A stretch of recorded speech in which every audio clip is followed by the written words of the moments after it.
Hello, everyone, and welcome back to the Rundown. I will be your host today, Craig DeLuz, coming at you from the West Coast, the left coast, behind the Iron Curtain, otherwise known as the Sierras. And today is Throat Punch Thursday. Guess what day it is? Guess what day it is? Who's ready? It's Throw Punch Thursday, bitch.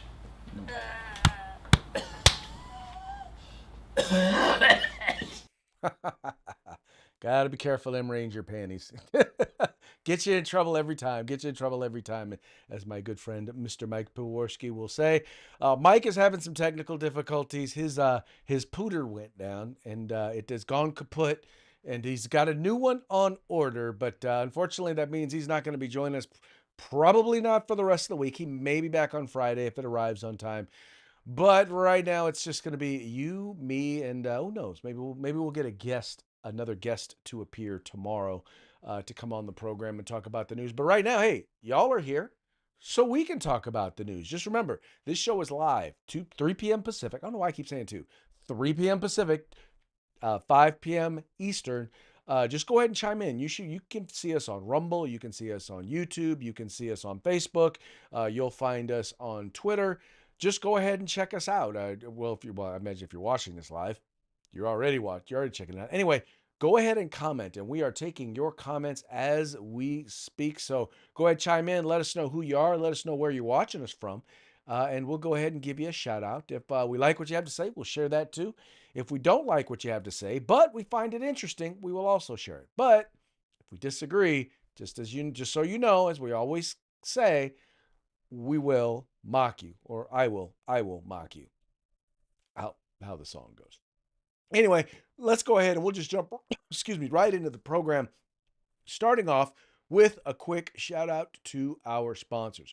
We're going to start with Hitman Industries, rifle and pistol caliber barrels available for you to purchase today. If you've purchased an AR recently, chances are you already have one of their barrels, so you know how good they are. Just go to hitmanindustries.net. Look for the caliber you're looking for. Look for the length that you're looking for. Put in your order today. Trust me, you'll like what you see at hitmanindustries.net.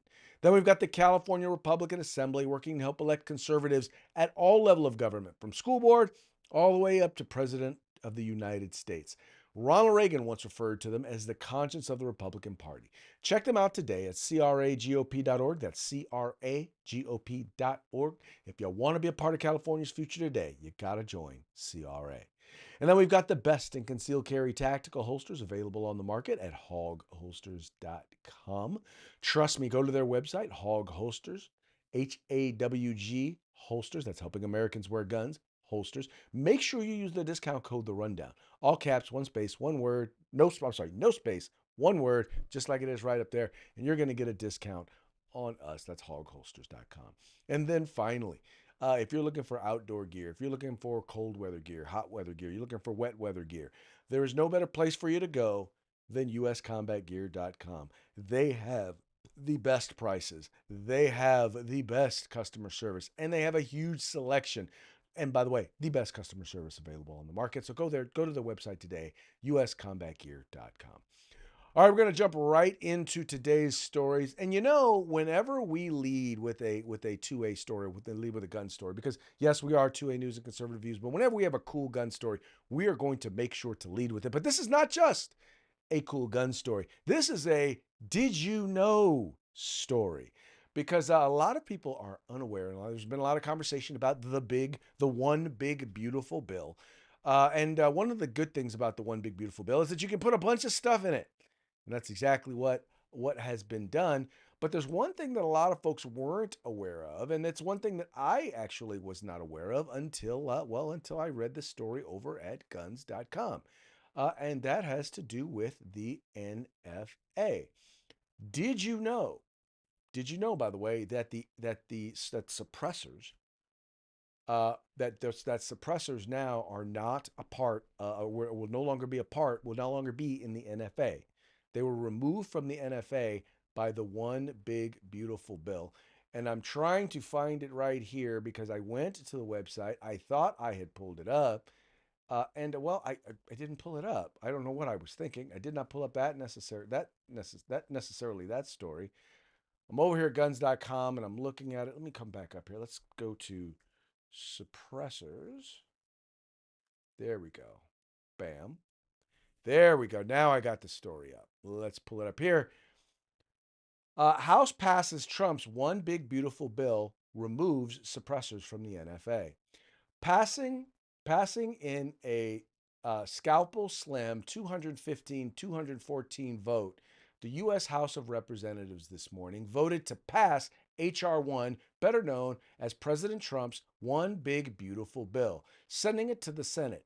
Included in the final House version of the bill is Section 2 of the Hearing Protection Act, which would remove suppressors entirely from the National Firearms Act of 1934. The move is a historic advance for Second Amendment advocates. Just hours before the vote, gun rights backers, including here at guns.com, directed a letter to the House and Senate leadership demanding an end to the unconstitutional National Firearms Act tax scheme. It says here, a must-pass priority for the Trump administration, the nearly 1,100-page spending reconciliation package, termed as the One Big Beautiful Bill Act, saw an 8-4 vote approval by the committee, sending it to the House floor for further review. Congressional Republicans hope to have the bill through both chambers and to the president's desk by Memorial Day weekend. While an earlier 400-page version of the bill sent to the Rules Committee from Ways and Means Committee only included a provision to reduce the transfer tax on suppressors to $0, the manager's amendment to the version passed this week deletes the NFA regulations surrounding the devices overall. So this is a huge deal for those of you in states that where you are allowed to own or possess suppressors. Unfortunately, California being the state where I live, they are still illegal. But for those of you who are allowed to have them, allowed to possess them, allowed to purchase them, you no longer have to fill out a form. You no longer have to wait to get approved. You no longer have to pay the $200 tax stamp. You don't have to pay any additional fees. It is now a regular firearm accessory. Period. Plain. Well, let me clarify. That's what's in the House version. The version that has passed the House and gone to the Senate. There is no reason to believe that the Senate will not keep that provision in, but this is a huge win. And it's a huge win because, what happens is anti-gunners or the gun grabbers, they're very big on trying to ban something because they think it looks scary. And that's their only issue with suppressors. They think suppressors makes it so that you can shoot silently and no one can hear you shoot. You and I know that is not the case. In fact, here in California, we actually took a representative from the Brady campaign out to a firing range, let them listen to a firearm be fired both with a suppressor and without a suppressor, from close up and from a distance. And the thing was, you could hear it.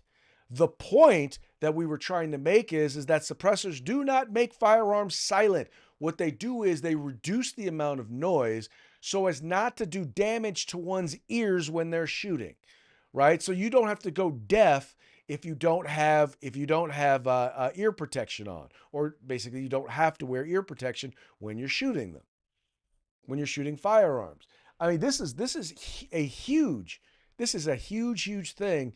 In particular, to help protect people, to help protect law enforcement, right? Imagine if law enforcement can have if they have suppressors, right? It gives them the ability to be protected. If you're just out shooting, once again, it gives you the ability to be protected, right?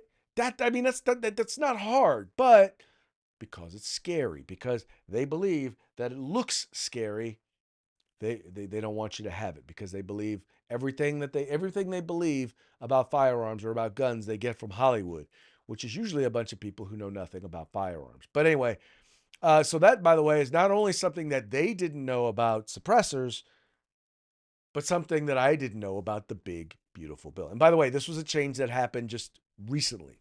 So the fact that I didn't know it, well, I think I can excuse myself just a little bit. Just a little bit, I think I can excuse myself. But I now know that it is there. And my guess is that that's how they got some of these folks who are fence sitters off the fence. That's what they got out of it. So I would love to know. I would love to. I would have loved to have been a fly on the wall to hear some of this stuff. Hear some of these negotiations.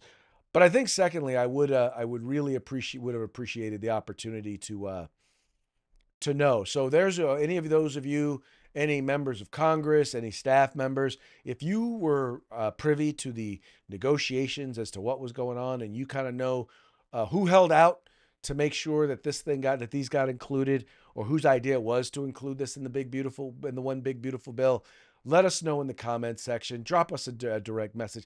I would love to know, and I'm sure our listeners and viewers would love to know who to thank for this, because once again, it's a pretty big deal, and I'm very happy about it, and I'm sure you're happy. You should be happy about it as well. All right, that brings us to our next story, which is a story of domestic terrorism. Not domestic. Well, yes, domestic terrorism. It is a story of domestic terrorism, but really kind of done on behalf of a foreign entity. But it was done here on U.S. soil, and that was an assassination that took place outside of the Israeli consulate. This is a piece, piece and commentary done by a guy over at the Blaze. I'm just going to go ahead and play, because he'll give you both the details of the story as well as a little bit of commentary on it. And I agree with the sentiment, so I really wanted to make sure I gave him an opportunity to be heard. Democrats will have a tough time trying to argue with this one. How many illegal immigrants did Barack Obama deport in his 8 years as president? Oh, I don't know. Have a guess. No clue. No clue. Interesting, right? You don't know. I mean, I know it was a lot, but Apologize about that. Wrong story. That was the wrong story. I apologize about that. But that is going to be one of our parting shots. So we'll get back to that one later. Here, I tell you what, I'll just go ahead and pull up the story and let y'all see it here real quick. This is being reported by the folks over at Politico. 2 Israeli embassy staffers killed in shooting outside of Capital Jewish Museum. 2 staff members of the Israeli embassy were shot and killed Wednesday outside of the Capital Jewish Museum by an assailant who police say shouted "Free, free Palestine" after he was arrested. The attack outside the event at the Jewish Museum in Washington drew widespread condemnation, including from President Donald Trump. Quote, "These terrible DC killings, based obviously on anti-Semitism, must end now," Trump wrote on Truth Social early Thursday. "Hatred and radicalism have no place in the USA. Condolences to the families and the victims. So sad that such things as this can happen. God bless you all." Vice President J.D. Vance also condemned the killings Thursday, saying he is, quote, "praying for their families and all their friends at the Israeli embassy."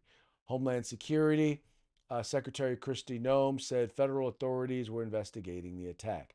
Pamela A. Smith, chief of police for D.C. Metropolitan Police Department, said in a press conference that a single suspect approached a group of 4 people exiting the museum and fired his handgun, striking 2 of them. He then entered the museum, where he was detained by event security. The suspect, tentatively identified as 30-year-old Elias Rodriguez, chanted "Free, free Palestine" while in custody. The 2 victims in the shooting were identified as Yoran, and Lachinsky? I'm going to say Lachinsky, and Sarah Lynn Milgram by the state of Israel's X account, adding that both were staff members to the embassy in Washington. Israeli ambassador to the U.S., Yishel, later said at a news conference that the couple was about to be engaged. Now, here's the thing that's important to note, at least as far as it seems, this guy was not a Palestinian. He was not, as far as I know, he was not a Muslim. This guy was a left-wing radical. And this is why it's so important that we address the idea of this radicalism, that these things that are being taught, and he probably learned this, and I'm willing to bet we're going to find out this guy learned this in some classroom somewhere, probably on some college or high school campus. He's 20 years old. He's 30. No, he's 30 years old. So he probably learned it on some college campus somewhere, learned it from some college professor somewhere. He learned it from some leftist at the very least, we know. And this is the rhetoric that they're out there saying. When you go around and you accuse a group of people of committing genocide. Now, mind you, there are many who want to argue that the Israeli people are committing genocide, but the genocide is the systematic, intentional death or killing of or getting rid of an entire group of people, right?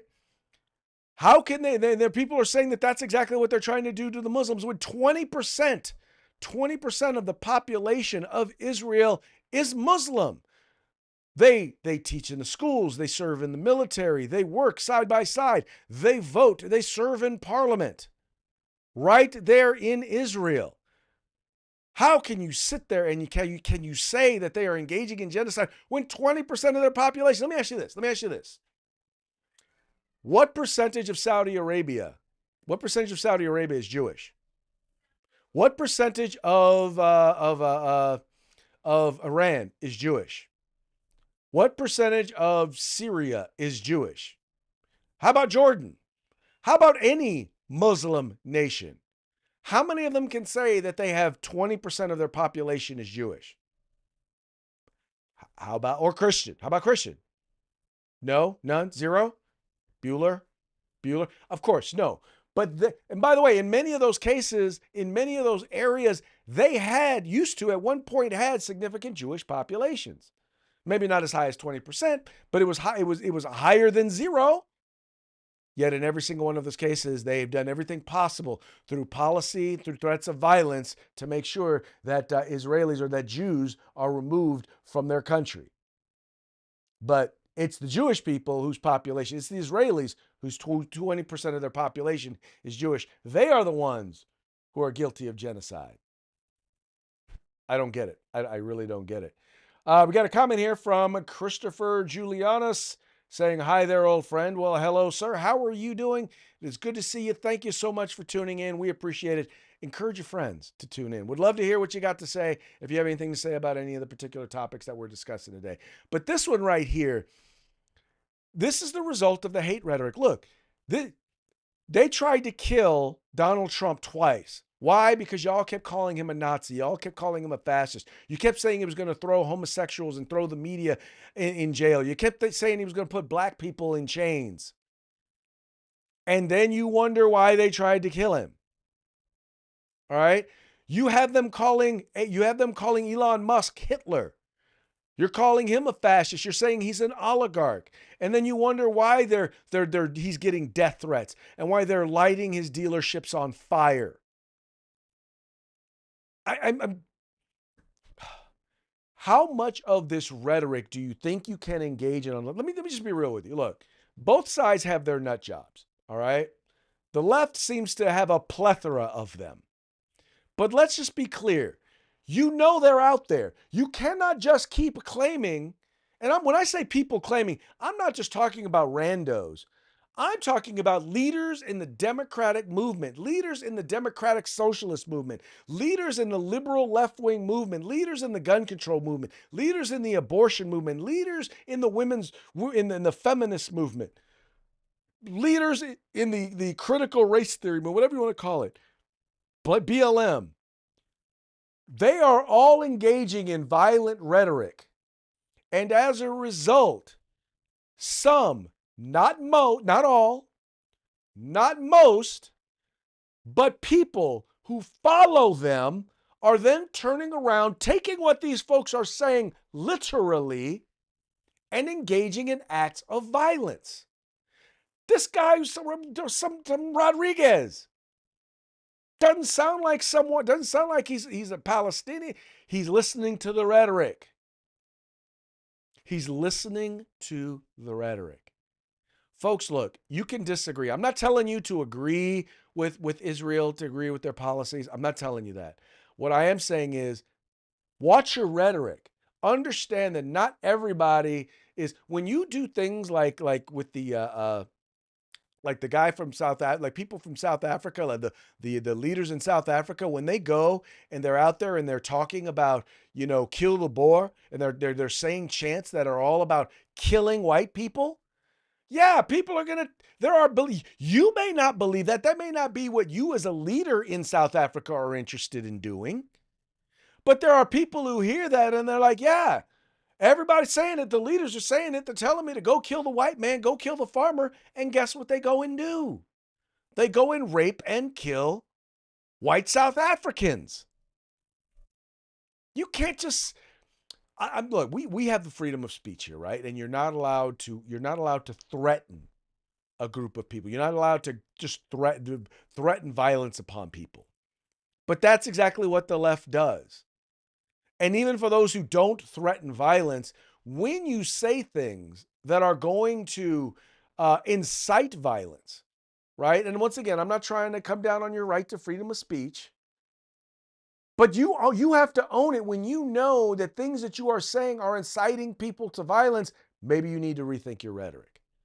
Maybe you need to rethink it. And I believe the same thing on our side. I honestly believe the same thing. Talking about going and punching people in the face. Yeah, no, I'm not down for that. But let me ask you this. How many liberal politicians have you seen just get punched in the face? How many just liberals out there doing nothing, being innocent, have you heard about just being punched in the face or being killed? Or how many businesses that have supported liberals have you seen their businesses been caught on fire? How many? Did it happen to Bud Light? Did it happen to Target? Did it happen to Starbucks? No, it didn't happen to any of them. People just decided, I'm not going to spend my money there.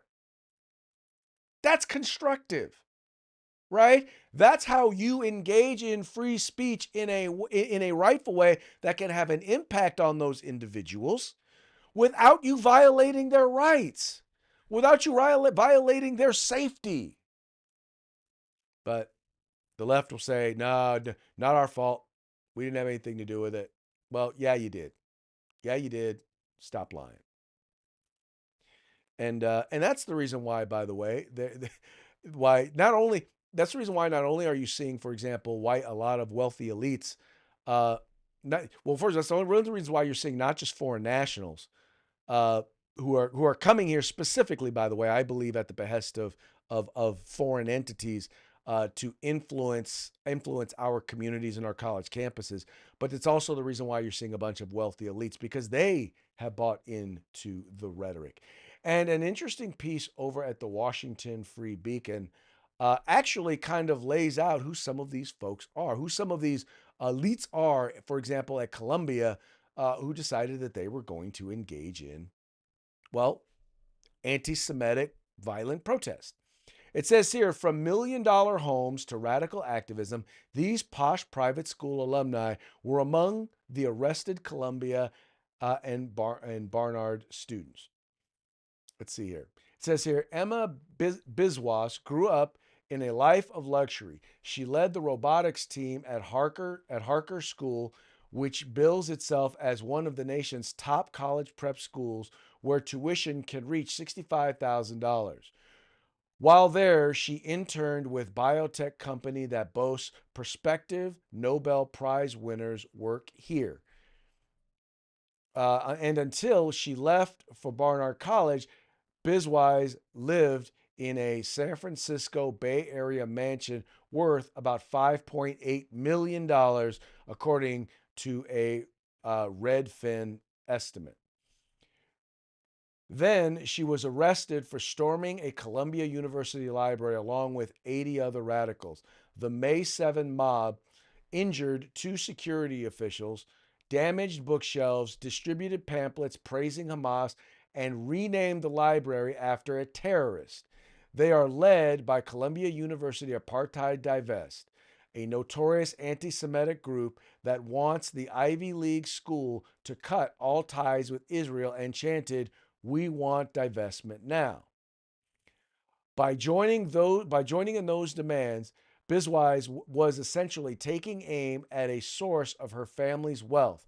Her father, Baribrata Biswas, has been a senior vice president with Synopsys for over 20 years, according to his LinkedIn page. A multi-billion-dollar tech company has offices in Israel which it calls a hub of innovation and has supplied components to Elbit Systems and Israel Defense Forces weapon maker that anti-Israel radicals have targeted.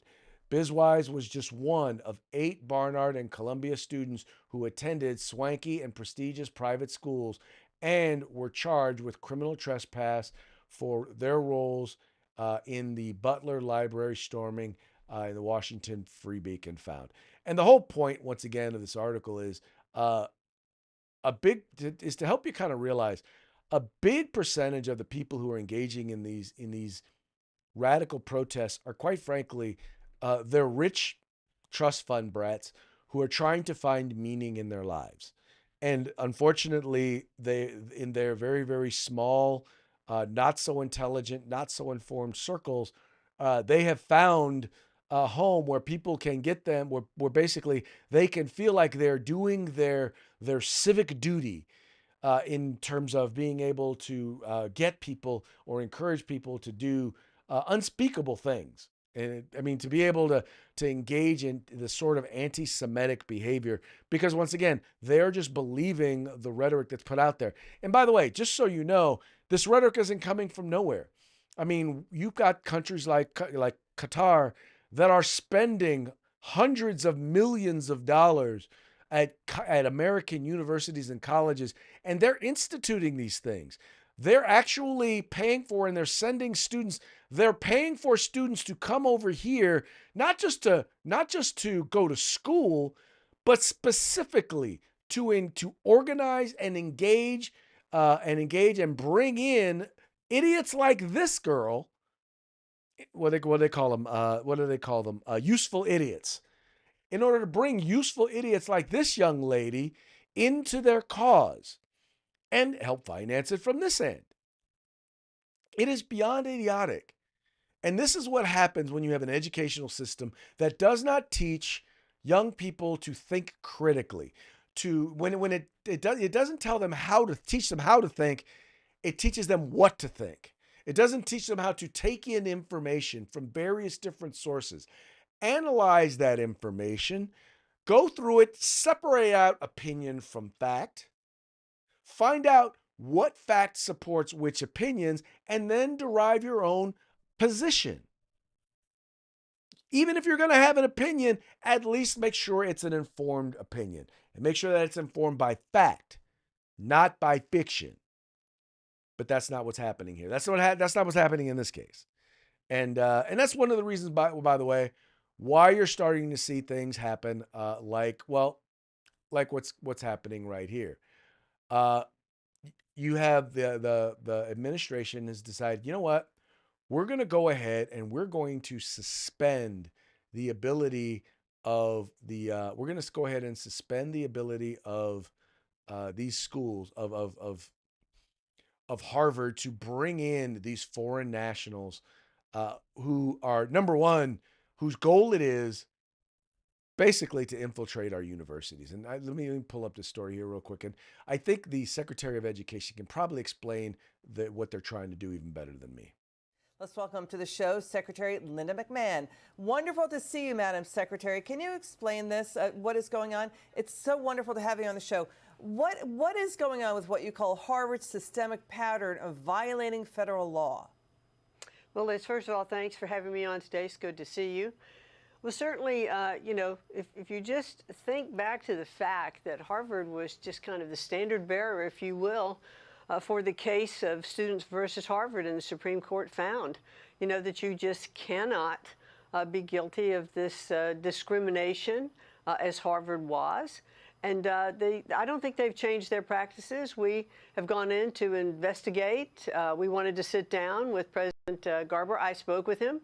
We were going to sit down and discuss these things, and we had sent a letter sort of enumerating some of the things and asking him to come to the table, and his answer was a lawsuit that Harvard filed. And so we've now had a couple of other correspondence back and forth.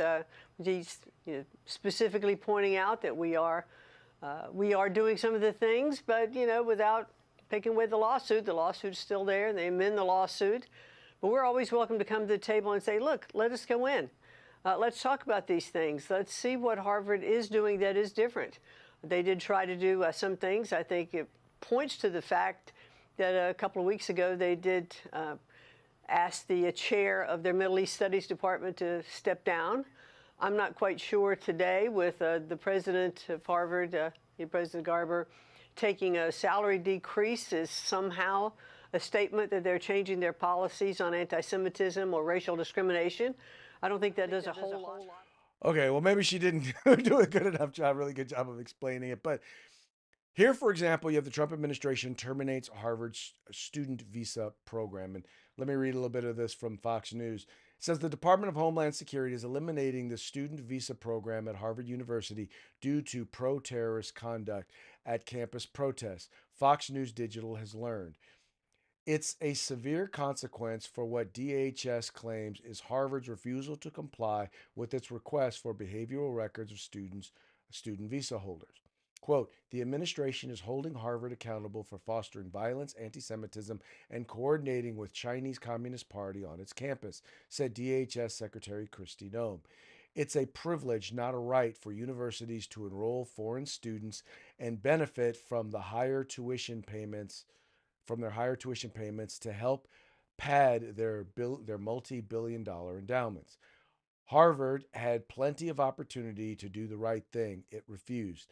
They have lost their student and exchange visitor program certification as a result of their failure to adhere to the law. Let this serve as a warning to all universities and academic institutions across the country. So in other words, what they're saying is there's a number of different things that they are supposed to do that they have not done.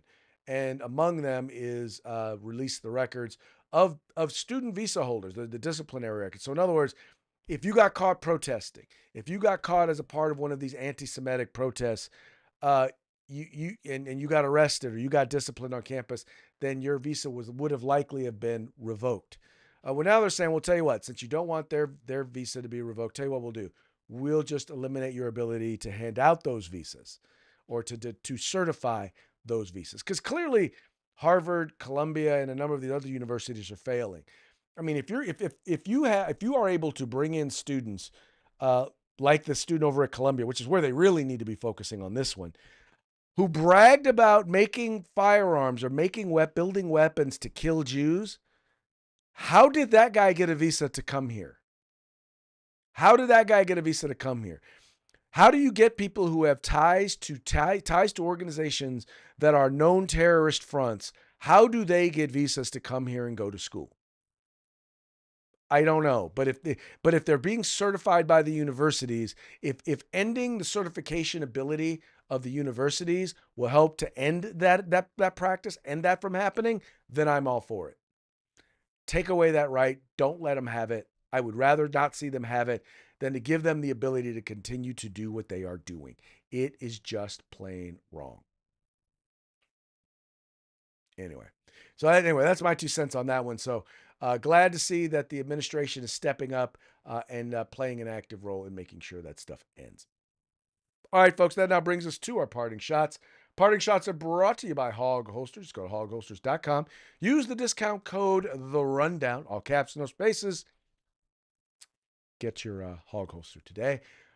This first one here is really kind of in response to everything that's been going on with the with the elections. And this one is, I'm sure this is not a new clip, but I hadn't seen this before. And this is actually Chuck Todd, formerly of Meet the Press, really just kind of being honest on CNN. And he's being honest about, people want to claim that Republican Party or Republicans or Donald Trump is a threat to democracy. Well, guess what? Democrats haven't exactly been friends to the democratic process. Just 3 straight nominations where Democratic voters didn't get a chance to pick the nominee. The elites picked Hillary Clinton, the elites picked Joe Biden, and the elites picked Kamala Harris. There was no actual set of voters who felt like they had a say. And that's true. That is exactly what happened. If you go back, when Hillary Clinton got picked to run, it was literally they went out of their way. And now we know They did things like they stacked the super delegates with Hillary supporters. They gave Hillary Clinton the questions before debates with Bernie Sanders. I mean, they did everything possible to cheat Bernie Sanders out of the 2016 nomination. Then they did it again in 2020 when they wanted to make sure that Joe Biden was the nominee. They went out of their way because they remember what they did. They made sure that they made sure that Joe Biden got in there, right? You had the elites made sure that he won South Carolina. They cleared the field to make sure that he was the right guy, that he was the guy that was going to go. And then again in 2024, they moved South Carolina up to the front of the line because they knew that they wanted to make sure no other Democrat had a shot. They just wanted to make sure. And when he was out, guess what they did? When all of a sudden they realized he couldn't run, they didn't have a primary. They didn't have emergency primaries. It wasn't even a brokered convention. They literally just handed it over to Kamala Harris. Anyway, true story. But they'll lie to you about it. They will lie to you right and left about it. Just like as Piers Morgan points out in this video, they'll lie about another president. Democrats will have a tough time trying to argue with this one. How many illegal immigrants did Barack Obama deport in his 8 years as president? Oh, I don't know. Have a guess. No clue. No clue. Interesting, right? You don't know. I mean, I know it was a lot, but I don't know the exact number. Have a guess. Oh, I don't know. It was over 3 million. He was known as deporter-in-chief by Mexicans. Yes. And that was more than Trump He did. deported way more than Trump. I He read deported way more pro rata than any president in history. Who dropped the most bombs in a calendar year in American history? Oh, come on. President Barack Obama. Barack Obama, Yeah, right? no. Including drone programs and so on, right? Who got elected in 08-09 on shutting down Guantanamo Bay? Because as a former lawyer, he believed it was an illegal institution. President Barack Barack Obama. Obama, yeah. What is still open today? Guantanamo Bay? Correct, right? Etc., etc., etc. I know that the general thing is Obama, angel, Trump, devil. Right. But if you actually apply the scrutiny that we give Trump, put it this way, if Trump had deported 3 million people, you think you guys wouldn't know that answer? Of course you would. Of course we would. But the same level of scrutiny is not paid to Republicans and Democrats. Like, once again, when we talk about the threat to democracy, when we talk about the cages, right? When we talk about separating parents from their children, everyone lost their minds when Donald Trump did it. When you're putting them in cages, but nobody pointed out that the cages that he was putting them in, or the holding pens he was putting them in, were built by none other than Barack Obama. Yes, they were built by Barack Obama and put there. So all I'm saying is this. I'm not telling you if you disagree with Republicans, I'm not saying let them off the hook. But I am saying you need to hold Democrats to the same standard. Anyway, that's all that kind of piece was pointing to. Let's see. Oh, here's another one. This one is a fun one. This is an interesting one because I really do believe, and I will continue to say this, the whole idea, the whole concept of toxic masculinity is basically a way in which to combat conservatives. They hate conservatives, right? And so you look at it, and this guy, I mean, I think this is Clay Travis. I think it's Clay Travis. I could be wrong, but he poses a very interesting question. Who's the most masculine Democrat, like popular known Democrat that you know? And if you can't think of any, why can't you? Who is the most masculine Democrat right now in America? Mayor Pete? Is that a gay joke? No. Mayor Pete. No. Well, no, it's just that he's not particularly masculine. Nobody's like, oh, Mayor Pete, he's a badass. Chuck Schumer? Is anybody like, hey, Chuck Schumer holding up an avocado and a beer to talk about the Super Bowl? Is anybody like, hey, that's a dude I want to hang out with? But Trump's like a grandpa. Well, hold on. Yeah. Trump took a bullet in his ear and immediately stood up and said, fight, fight, fight. Every man in America and most of the women out here were impressed by that, even if the women won't admit it. She's shaking her head strong. And second part of this, basically summing it up, Democrats for men are pussies, and Republicans Democrats for men are pussies. There are no masculine men in the Democrat Party right now. All right, I'm not going to say there's no masculine men in the Democratic Party. I'm just going to say that, they're not in the leadership, not there. You can't look at any known Democrats, anybody who's in the Democratic leadership and say, oh yeah, That's a dude right there. Yeah. Mm-hmm. You can't point to any. Probably the closest you could come is Fetterman. And that's because he's a really big dude. Anyway, fun stuff. Look, hopefully, if nothing else, it'll spark it'll spark your interest. You'll give it some thought. How about that? Maybe you just give it some thought. All right, folks, that's going to bring us to the end of our program. But before we go, we're going to give another quick shout out to our sponsors. We're going to start with Hitman Industries. You can find them at hitmanindustries.net. Rifle and pistol caliber barrels available for you to purchase today. We've got the California Republican Assembly, the conscience of the Republican Party. You can find them at cragop.org. And then we've got Hog Holsters, the best concealed carry tactical holsters on the market. You can find them at hogholsters.com. And then finally, you can find all things except the gun, all things tactical except the gun at uscombatgear.com. And with that, we're going to once again call it a day. We will be back tomorrow on Throat Punch Thursday. Till then, y'all have fun, stay safe, and we will talk to you tomorrow. Peace out.